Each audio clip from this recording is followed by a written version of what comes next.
Here's the thing that can change your life and make you more successful than you ever thought possible, whatever thing you're trying to be successful. People that know me, I'm Dr. Will Horton. I'm a psychologist, master addiction counselor. And for the last about decade, I've really jumped into studying at the postgraduate level and continuing ed level, all these things on neurology, neurobiology, and the neurochemistry of the brain. And because it shows what's really going on, things we didn't know even a few years ago. But if you know, why this is so important is you have a part of your brain, your mid-cingular cortex, which is deep in your brain. And it's the part of you that can make you very successful, right? It's the part of your brain that can help you achieve a goal because it's based on overcoming a challenge. This part of your brain is only going to grow when it's challenged. When you do things you do not want to do, right? If you like to do it, it's no challenge. That part of your brain begins, it's like everything else. If you don't use it, you lose it. It begins to shut down. Interesting side, I'll talk about the end. People that live a long time, that are highly functional, 80s, 90s, 100s, that part of their brain is much more active longer, right? Because they keep challenging themselves. But it has to be things you don't want to do. So if there's something you like to do, it's not challenging to do it, right? And yet we fall back on, because I like to do it, and maybe I'm pretty good at it, this is what I'm going to do.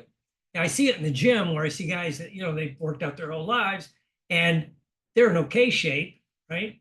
But they haven't challenged themselves. They're still doing the same workout that they were doing in their 30s, 20s or 30s, and now they're in, let's say, their 60s. There's no challenge mentally or physically. It's the same for your physical body. That part of your brain only grows by challenge. And the people that hit the biggest challenges and overcome those challenges, right, which will prepare you to take on more challenges, right? And it's just the little shifts, They looked at, tied into a study, they looked at, like, why do Japanese students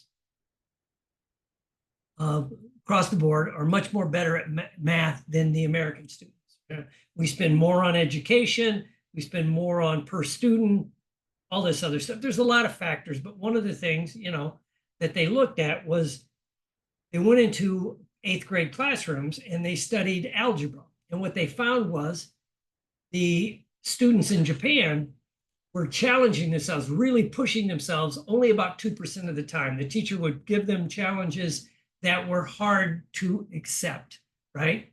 Rather than, make it easy and then hope they'll grow, right?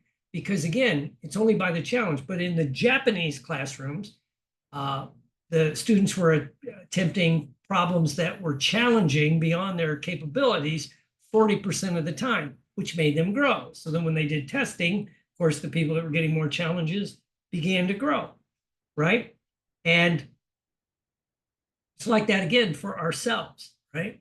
And you could actually tie this into this other thing. I was watching this thing, they're talking about athletes, and this guy was giving a talk, and he's one of the top tennis players in the world, if not in history. And he goes, I've won more matches, yada, yada, yada. But you realize that, when you're playing a match, he's only won whatever it was, around 80% of his matches, which is great, but it's still like it's not 100%. There's no perfection, right? But he goes, what's interesting, it all breaks down to whatever point you're playing, right? And this ties into that part of your brain. It understands very short term. And he goes, most of the world's best tennis players, they only win about 53 to 55% of the points, right? Just that little bit more than the other people, and they become,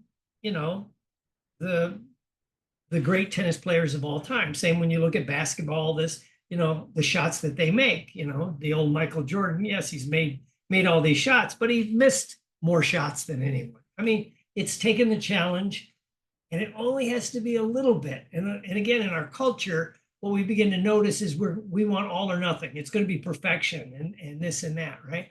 And then we'll even drop down and not challenge ourselves, right?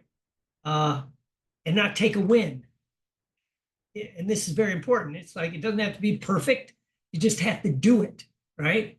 And because it's easy to fall back, well, I'm good at this. And this happens as you mature. It's why you want your brain to stay young. You got to constantly try challenges physically, mentally, emotionally, even spiritually that challenge you, stretch you, and make you want to do different things, right? And I'm not saying it's easy, right? I like to work out. That's not hard for me. I'm one of the, I'll be at a conference. There'll be, 500, 1,000 therapists, hypnotists, NLPers, coaches at a conference. And maybe 10 or 15%, not even percent, I'll see 10 or 15 people in the health club working out in the morning before the conference. Maybe they go later, give them other people benefit of the doubt, but it's like they're challenging themselves, right? And I was talking to a guy at a conference, and I was coming back from across the street. There was a health club, so I went across the street, and I'm coming back, and this person was doing like a jog walk thing, and he goes, yeah, that was my challenge to myself, is to not stop during the conference, to get my ass out of bed 30 minutes early, go for a run, even if it's just a little bit, to challenge myself. And I said, well, that's why I went to the health club. A, I need to get out of the environment. B, I'm in a place where these people are doing it, and I see other people working out. I want to work out. I want to challenge myself, right? And so those are the kind of things you can do. But again, the working out's not hard. What about the other things, right? Following through on a class. Taking a class that scares the shit out of you, right? Because you don't know if you'll be good at it. Who cares, right? If you're good at it, great. If not, you just might learn something, right? I've been blessed, and I'll close with this, to tie all this in: sports, studying students, and I'll tie it into my other big passion, as a lot of you know, is acting. And can you challenge yourself as an actor? I mean, actors talk about that, right? Craft. I mean, sometimes it's bullshit, but it's kind of interesting. But it's like, can you take on a role that challenges you? I don't know if I can do this. I just don't know if I can do this, right? When I did Tennessee Williams, The Glass Menagerie, I'm like, I don't know if I got the stones for this. I don't. It's The Glass Menagerie. It's the Hamlet of the American theater. And so it was fun, you have to leave it to other people whether you're good or not, but it was challenging, not just the long paragraphs of dialogue, but the carrying the show and doing all the other stuff. It was great. I enjoyed it.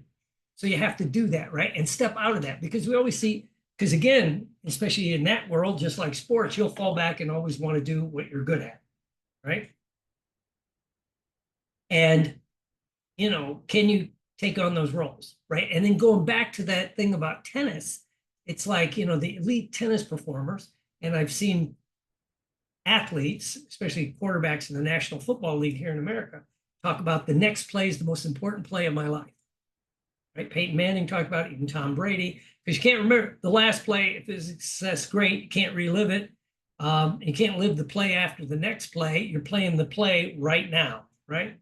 And so a lot of the actors will attack whatever role they've got as, this is the most important role in my life, because who knows, could be the last role you ever play for whatever reason, right? And so, but what can you challenge yourself in that role, right? A lot of actors look at it and say, okay, how am I like this character? How am I unlike this character? What can I add that I'm not like to make me like this character? Not like, but like be this person. And this is applicable to us entrepreneurs. You want to be this person. Well, how am I like Tony Robbins or Brandon Bouchard or Bill Clinton? How am I like them, and how am I unlike them, right? And maybe I need to add some of these people up here, I'm good, pretty good speaking. I like being in front of people. That part I got. What I don't have is the discipline to do all the little things to get to where I want to go, whatever it happens to be. So I just wanted to share that and to tie it in at last with this acting thing. I got a part that I've been blessed to, I'm going to do at the end of this month, or the end of this month. And so I'm looking at the character and going, how am I like him? How am I not like him? So all that's cool. And what can I add that will make me more like this person? So my challenge to myself, and I started today, September 1st, I think we start filming the 23rd or the 24th, is this person in my mind, this character, when he first gets up in the morning, is going to drink bottle of water, 12, 16 ounces of water. Because he's health conscious, he needs to stay in shape. He's mature. He's about aged out of what he's currently doing, so he has to use everything at his at his disposal, to stay sharp. Because when you're whatever, let's say you're in your 50s, late 50s, and all the other people in that field are in their 30s, there's a big gap physically. So what can you do as a 50-something-year-old to compete with these people? Well, experience, strength, experience, wisdom, knowledge is up here, but the physical stuff. So what can you do to boost it? So I made the decision to do something, and it has to be challenging and painful almost to do this, right? Like changing your workouts. And so it sounds easy, especially if you're a person that gets up in the morning, drinks water. I don't. I get up in the morning and I freak out when I'm out of town because my coffee maker doesn't have a timer on it. So I actually have to get up and hit the damn button and then wait for the coffee to brew, right? Still have impatience problems, right? So I said, okay, what I'll do is I'll get up, I'll drink the, bottle of water, 12, 16 ounces of water, as I do with my morning routine, read my meditation, do that stuff. And then not drink coffee till later, right? And it's just to rehydrate, whatever. In my mind, it's going to work to challenge me, to make me more, get to where I want to go. So let me ask you, what is something you can do to challenge yourself, to get that part of your brain? Be like those Japanese students that are trying, 10 times harder than the American students. They're challenging themselves. And again, whether you succeed or not, sometimes is not the end goal. We focus on, here in America, especially, it's winning. That's all they care about, but sometimes it's the trying. That's how you grow, right? So like those Japanese students are like the top tennis players, you only got to shoot between 3 to 5% better than everybody else, than the general population. And if you keep doing it and challenging yourself, you'll get to the level that very few people ever get to. So I just wanted to put that out there. So how can you challenge yourself, right? So on the acting side, I'm doing that kind of thing. I changed my workouts a couple months ago. That's challenging because I want to fall back into what I've done since I was 12 years old when I started working out. And on the business side, my other business, the therapy coaching business, I signed up for a class, right? That scares me, right? It's going to be challenging. It's not my expertise. My first response is, well, I can keep doing what I'm doing. It's not where I want it to be, but it's, whatever. So what can you do to challenge yourself, to grow, and then commit to it? And one of the things they talk about, if you really want to commit, let people know what you're doing, right? To put it out there. I'm going to do this. I'm going to do that. I'm going to do this. And then, you might be held accountable. So anyway, I just wanted to put that out there. I'm Dr. Will Horton. You can go to nfnlp.com or Horton Psychology, HortonPsychology, psychology.com. I have classes coming up. In fact, the next class I got coming up September 14th is memory reconsolidation, because again, you need to change those memories to be more successful. And it's what I stress is called implicit memories. You have a feeling, you have a sense, you kind of have a knowing, but you don't know consciously what the memory is, because it could have happened before you were formed that part of your brain with language, or you were in a highly charged emotional event, which shuts off that part of your brain and it just gets encoded. So there's ways that you can reconsolidate, restructure, rewrite those memories. That is Saturday, September 14th. It's going to be a lot of fun. Again, go to hortonpsychology.com. Just, look for the class, memory reconsolidation, and I'll see you all soon. Have a great day.